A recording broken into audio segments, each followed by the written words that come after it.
IPL 2025 play ఆఫ్స్కి ముందు royal Challengers బెంగళూరుకు sun Risers Hyderabad shock ఇచ్చింది. టాప్ 2లో నిలవాలన్న వారి ఆశలను దెబ్బతీస్తూ సన్ రైజర్స్ 42 పరుగుల తేడాతో విజయం సాధించింది. మొదట బ్యాటింగ్ చేసిన హైదరాబాద్ నిర్ణీత 20 ఓవర్లలో 231 పరుగులు చేసింది. కానీ ఆ తరువాత ఆర్సీబీ కేవలం 189 పరుగులకే ఆల్అౌట్ అయింది. ఈ మ్యాచ్లో ఒకానొక దశలో ఆర్సీబీ గెలిచే స్థితిలో ఉంది. కానీ జట్టులోని 5 ఆటగాళ్లు చేజేతుల తమ జట్టు ఓటమికి కారణమయ్యారు. ఈ మ్యాచ్లో RCB star bowler Bhuvneshwar Kumar ఘోరంగా విఫలమయ్యాడు.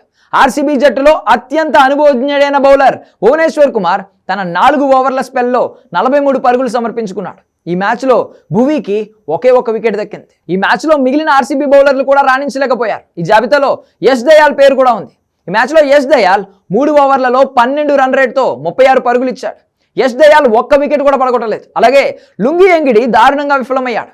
ఎంగిడి తన పూర్తి కోట 4 ఓవర్లు బౌలింగ్ చేశాడు. ఇంతలో లుంగి ఎంగిడి తన స్పెల్లో 51 పరుగులు ఇచ్చి ఒక్క వికెట్ మాత్రమే పడగొట్టాడు. దీంతో సన్ రైజర్స్ హైదరాబాద్ జట్టు భారీ స్కోర్ సాధించింది. ఇదిలా ఉంటే స్పిన్నర్ సుయాష్ శర్మకు కూడా చేదు అనుభవం ఎదురైంది. ఈ మ్యాచ్లో అతనికి 3 ఓవర్లు మాత్రమే బౌలింగ్ చేసే అవకాశం లభించింది. ఇంతలో సుయాష్ తన స్పెల్లో 15 ఎకానమీ రేట్తో 45 పరుగులు ఇచ్చాడు.